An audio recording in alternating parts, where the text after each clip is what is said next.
The following is a quote from Nicola Sturgeon's autobiography, Frankly, from page 190 of the 2025 first edition. Since winning the election in 2011, the prospect of a referendum loomed large. Speculation about its timing, followed by intense preparations and heated disputes that would determine its outcome, soon began to crowd out most other issues in our national discourse. It was the culmination of a journey that had started centuries before I was born.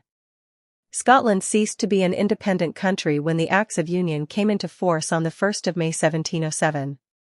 It was a union imposed on the masses by an out-of-touch and unaccountable elite.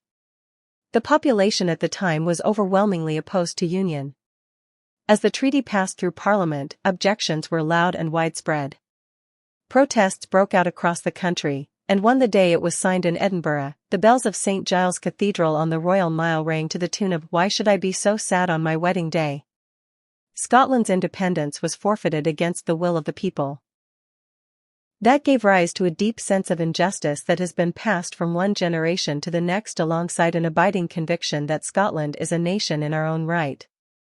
However, a significant caveat was that until recently, for most people, that sentiment manifested itself in a strong sense of patriotism and national identity, not necessarily in a desire to reverse the Act of Union and restore our independence. What began to change in the 1980s, and then gathered pace in the lead-up to the 2014 referendum, was that the minority who thought that Scotland's distinct nationhood, in and of itself, justified independence was joined by another group, those who saw independence not as an end, but as a means of building a more democratic and successful country. It is this sentiment which came to define the modern independence movement.